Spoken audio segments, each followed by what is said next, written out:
एक रहस्यमय अनाम वायरस द्वारा हर इंसान को खत्म कर दिए जाने के बाद फिलिप मिलर पृथ्वी पर आखिरी आदमी है। वह पिछले 1 साल से अकेले रह रहा है और अधिक लोगों की तलाश में अमेरिका में घूम रहा है। वह हर एक राज्य में जाता है, खाली शहरों की घोषणा करता है और मनुष्यों को खोजने के असफल मिशन के बाद संग्रहालयों से कलाकृतियां और पेंटिंग चुराता है। फिलिप अपने गृहनगर टक्सन लौटने का फैसला करता है। वह अभी भी किसी को खोजने के अंतिम प्रयास में है। वह अपने जर्जर अपार्टमेंट में जाता है और शहर के अधिक भव्य हिस्से में एक गेटेड समुदाय में जाने से पहले सभी आवश्यक सामान पैक करता है। वह सबसे बड़ा घर चुनता है और इसे अपना नया घर घोषित करता है। वह अगले कुछ दिन घर को सभी प्रसिद्ध पेंटिंग, व्हाइट हाउस की एक चटाई, डायनासोर की खोपड़ी, अकादमी पुरस्कार और अरबों डॉलर की कई अन्य कलाकृतियों से सजाने में बिताता है।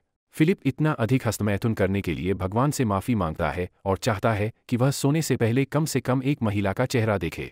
उसकी मृत्यु के बाद शुक्र है कि अभी भी बहुत सारी कारें हैं जिनका उपयोग वह इधर-उधर ड्राइव करने के लिए कर सकता है। वह अपने अंडरवियर में किराने की दुकान पर जाता है और बंदूक का इस्तेमाल करते हुए घुस जाता है। केवल 1 वर्ष में वह बुनियादी शालीनता को पूरी तरह से भूल चुका है। अब उसके पास प्रभावित करने वाला कोई नहीं है। वह सब भी करता है जो वायरस से पहले एक आवेगपूर्ण विचार था, जैसे स्टोर में डिब्बे के ढेर को नष्ट करना और समय बिताने के लिए सैकड़ों वयस्क फिल्में घर लाना। वह खुद के साथ रैकेट बॉल खेलता है, लैंप और एक्वेरियम का उपयोग गेंदबाजी पिन के रूप में करता है और कारों को एक दूसरे से टकराता है। अराजकता उसे एड्रेनालाइन का संकेत महसूस कराती है और उसे अकेलेपन से निपटने में मदद करती है। लगभग 1 महीने के बाद वह अपनी समझदारी खोने लगता है। इसके अलावा अपने जन्मदिन पर अकेले रहना उसे उन सभी चीज़ों की याद दिलाता है। बहते पानी की कमी है और शौचालय प्लास्टिक की बोतलों से ढका हुआ है। इसलिए इसके बजाय फिलिप स्प्रिंग बोर्ड में एक छेद बनाता है और पूल को अपने शौचालय के रूप में उपयोग करता है। वह बच्चों के पूल को मार्गरिटा से भी भरता है और उसमें नहाता है, जबकि साथ ही उसमें से पीता भी है। आइए आशा करते हैं कि वह कभी भी 2 पूलों को लेकर भ्रमित न हो। फिर एक दिन वह बार में जाता है और गेंदों पर चेहरे बनाता है, उन्हें नाम और व्यक्तित्व प्रदान करता है। वह उनसे ऐसे बात करता है जैसे वे उसके असली दोस्त हों, बस यह महसूस करने के लिए कि वह रात में अकेला नहीं है। वह गैरी नाम की एक गेंद को कपड़ों की दुकान में लाता है और एक पुतले पर मारता है जब उसका हाथ टूट जाता है। वह निर्णय लेता है कि वह अब और जीना नहीं चाहता है और अकल्पनीय कार्य करने के लिए पास की पहाड़ी पर चला जाता है। वह अपने सभी गेंद मित्रों को अलविदा कहता है। वह पिछले 1 साल से यह देखने की भीख मांग रहा था कि किसी ने अपनी ब्रा धूप में सूखने के लिए छोड़ दी है। फिलिप को इसकी गंध आती है और वह इतना अभिभूत हो जाता है कि वह बेहोश हो जाता है। जब वह उठता है तो देखता है कि एक खूबसूरत लड़की उसे अपनी गोद में पकड़े हुए है। वह मोहक ढंग से उसकी इच्छाओं को पूरा करने का वादा करती है और उसे चूम लेती है। फिलिप चुंबन का आनंद ले रहा है इससे पहले कि वह जागता है और उसे एहसास होता है कि वह सपना देख रहा था। उसके सामने वाली लड़की कम आकर्षक और बड़ी उम्र की है। वह उसे वापस लाने के लिए उस पर CPR कर रही है। वे एक दूसरे से दूर हो जाते हैं। इतने लंबे समय के बाद किसी अन्य इंसान को देखकर वे अजीब महसूस करते हैं। फिलिप उससे पूछता है कि सुंदर महिला कहाँ है। जब तक वह उसे बताती है कि उसे अपने गीले अंडरवियर के बारे में चिंतित होना चाहिए, यह पता चला है कि उसने खुद को पेशाब कर दिया था जब वह ऐसी स्थिति में भी बेहोश था। फिलिप का दावा है कि वह पहले सामने की तरफ से तैर रहा था, यही कारण है कि उसके अंडरवियर गीले हैं। वह आक्रामक रूप से यह समझाना शुरू कर देता है कि उसने खुद को पेशाब नहीं किया है, जिससे लड़की घबरा जाती है। वह एक बंदूक निकालती है और उसे दूर रहने के लिए कहती है। फिलिप अंत में स्वीकार करता है कि जीवित, हालांकि फिलिप एक महिला से मिलने के लिए मर रहा था। वह कैरोल को देखने के लिए बहुत उत्साहित नहीं था। वह बार बार उसके व्याकरण को सुधारती है, उसके चुटकुले नहीं समझती और अप्रासंगिक चीज़ों के बारे में बात करती रहती है। थोड़ी देर बात करने के बाद वे किराने की दुकान पर जाने का फैसला करते हैं। रास्ते में कैरोल फिलिप द्वारा यह तर्क दिए जाने के बावजूद कि वहाँ कोई ट्रैफिक नहीं है, उसके द्वारा स्टॉप साइन को पार करने की शिकायत करती है। वह इस बात पर अड़ी रहती है कि उन्हें नियमों का पालन करना होगा, अन्यथा वे जानवरों की तरह रहना शुरू कर देंगे। उसे बेहतर महसूस कराने के लिए वह एक साइन पर रुकता है और दोनों तरफ देखता है कि कोई भी सड़क पार नहीं कर रहा है। उसकी जिद बंद नहीं होती जब वे किराने की दुकान पर पहुंचते हैं और फिलिप विकलांग स्थान पर पार्क करता है। घर के दौरे के अंत में फिलिप उसे अपने कैंप साइट पर वापस जाने के लिए कहता है। अगली सुबह वह कैरोल द्वारा अपने घर की सफाई करने पर जगाया जाता है। वह उसे स्टोर से बागवानी और सफाई की आपूर्ति लाने के लिए परेशान करती है, क्योंकि उन्हें रात में इंसानों की तरह रहना शुरू करना है। फिलिप अपने बॉल दोस्तों के पास जाता है और कैरोल के बारे में शिकायत करता है। हालांकि वह उसे केवल 1 दिन से जानता है, उसे लगता है कि वे एक विवाहित जोड़ा हैं जिन्हें तलाक लेने की सख्त ज़रूरत है। अगली सुबह चीज़ें उसके लिए बदतर हो जाती हैं, क्योंकि वह अगले दरवाजे के घर में चली जाती है। वह उसे दूर भगाने की कोशिश करता है, लेकिन कैरोल जिद्दी है। वह उससे पूछती है कि क्या वह नग्न देखे जाने से डरता है, और जवाब में फिलिप अपनी पैंट उतार देता है। जब कैरोल उसके पास आती है तो वह चाहती है कि वह उनके घर में पानी लाने का कोई रास्ता खोजे ताकि वे टमाटर और अन्य फल उगा सकें। जब वह मदद करने से इनकार करता है तो वह उसे ताज़े टमाटरों के साथ रिश्वत देने की कोशिश करती है, लेकिन उसे परवाह नहीं होती है। उसे एक ऐसे व्यक्ति को रिश्वत देने की कोशिश करने से बेहतर पता होना चाहिए जो डाइविंग बोर्ड से मल त्याग करता है।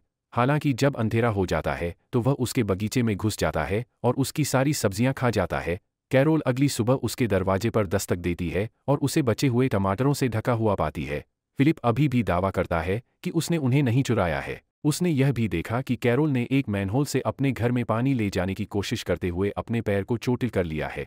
कुछ दिनों बाद वह एक सभ्य इंसान की तरह जीने की कोशिश करना छोड़ देती है। फिलिप उसे अपने स्विमिंग पूल के शौचालय की नकल करते हुए एक फव्वारे में एक बाहरी शौचालय बनाते हुए पाता है। कैरोल सोचती है कि वे चुने हुए नहीं हो सकते हैं, बल्कि भूले हुए लोग हो सकते हैं जिनके जीवन में कोई उद्देश्य नहीं है। वे किसी भी तरह से एक संपूर्ण मानव सभ्यता का निर्माण करने में सक्षम नहीं हैं, जब वे अपने लाखों डॉलर के मकानों में एक शौचालय की व्यवस्था भी नहीं कर सकते हैं। लंबे समय से सेक्स का विषय उठाया जाता है और फिलिप कहता है कि वह अब उसके साथ सोने के लिए तैयार है। हालांकि उसके आश्चर्य के लिए कैरोल शादी से पहले प्यार नहीं करना चाहती है। शुरू में फिलिप यह सोचकर हंसता है कि यह एक मजाक है, लेकिन वह गंभीर हो जाती है। हालांकि यह विचार हास्यास्पद है, वह उसे बेहतर महसूस कराने का प्रस्ताव देता है। अंत में वे अगले दिन शादी करने का फैसला करते हैं। फिलिप को लगता है कि यह आवश्यक नहीं है, लेकिन फिर भी वह ऐसा करता है। जब वे चर्च से बाहर निकलते हैं तो उनका स्वागत मेहमानों की भीड़ द्वारा किया जाता है। फिलिप को पता चलता है कि उसने गलती की है और चिल्लाता है। फिर वह अपने बिस्तर पर उठता है और आभारी होता है कि यह केवल एक सपना था, कि दुनिया का अधिकांश हिस्सा अभी भी मृत है। थोड़ी देर बाद कैरोल भोजन लेकर उसके घर आती है। वह सोचती है कि उन्हें मतदान द्वारा संयुक्त राज्य अमेरिका के राष्ट्रपति का चुनाव करना चाहिए। यह बेकार है, लेकिन फिलिप खुद को चुनता है और सर्वसम्मति से राष्ट्रपति बन जाता है। फिर दोनों स्पेगेटी और किशमिश गेंदों का आनंद लेते हैं। उसके बाद आखिरकार शादी का दिन आता है। कैरोल केक की सजावट तैयार करता है, जबकि फिलिप को उनके लिए अंगूठियां लाने का काम सौंपा जाता है। हालांकि अंगूठियां लाने के बजाय वह अपने बॉल दोस्तों के लिए एक बैचलरेट पार्टी आयोजित करता है। पार्किंग में बेतरतीब चीज़ों में आग लगा देता है। वह पुतले को अलविदा कहने भी जाता है और उससे कहता है कि वह हमेशा उसके जीवन का प्यार बनी रहेगी। दिन के अंत में वह चर्च जाता है, जहां कैरोल ने एक रिकॉर्डिंग तैयार की है जो उनकी शादी को संपन्न कराएगी। संक्षिप्त प्रतिज्ञाओं के बाद अंत में अंगूठियों का आदान प्रदान करने का समय आता है। यह तब होता है जब कैरोल को पता चलता है कि वह उन्हें नहीं ला पाया है। बाद में फिलिप उससे बात करने की कोशिश करते हुए उसके दरवाजे पर दस्तक देता है, लेकिन वह जवाब नहीं देती है। इसलिए वह सामने के दरवाजे को हथौड़े से तोड़ देता है और घर में प्रवेश करता है। उसे आश्चर्य होता है कि उसे वास्तव में इसे सजाने के लिए प्रयास। ऐसा कहने के साथ ही फिलिप उसे कुछ विशेष करने के लिए बाहर ले आता है। अगले दृश्य में वे एक आभूषण की दुकान पर जाते हैं, जहां कैरोल को वह सभी अंगूठियां मिल जाती हैं जो वह चाहती है। वे अंततः शादी संपन्न कराते हैं और रात में उन्हें पति पत्नी घोषित कर दिया जाता है। दोनों प्रेम करते हैं, लेकिन अनुभव वैसा नहीं होता जैसा फिलिप ने सोचा था। कैरोल रात भर बातें करना बंद नहीं कर सकती और अजीबोगरीब टिप्पणियां करती है जो उसे अच्छी लगती हैं। अगली सुबह वह उसे अपने घर में रैकेट बॉल खेलते हुए पाती है। फिलिप सोचता है कि वह उसे फिर से परेशान करेगी, लेकिन उसके आश्चर्य के लिए वह भी उसके साथ खेल में शामिल हो जाती है और फिलिप की तरह सामान्य रूप से काम करते हैं। वे अग्निरोधक सूट बनाते हैं और एक दूसरे को आग लगाते हैं, बियर के डिब्बों पर बुलडोजर चलाते हैं और फिलिप की पूर्व प्रेमिका से मिलने जाते हैं जो एक पुतला है। कैरोल उससे कुछ देर बात करती है और फिर उसे उसके पति पर पहली बार प्रहार करने के लिए पीटती है। फिलिप खुश होता है कि उसने उससे शादी कर ली है और सोचता है कि उनका जीवन सहनीय हो सकता है। जब वे घर वापस आ रहे होते हैं तो अचानक एक जंक्शन पर उनकी कार एक लिमो से टकरा जाती है। हैरान फिलिप कार की ओर भागता है और उसमें से एक सुंदर महिला को बाहर आते देखता है। ठीक उसी समय जब उसे लगा कि वह अपनी पत्नी के साथ खुश है, उसे अपनी शादी पर पछतावा होने लगता है। इस तरह के और वीडियो के लिए सब्सक्राइब करें, नोटिफिकेशन चालू करें और चैनल की मदद करने के लिए लाइक करें। देखने के लिए धन्यवाद।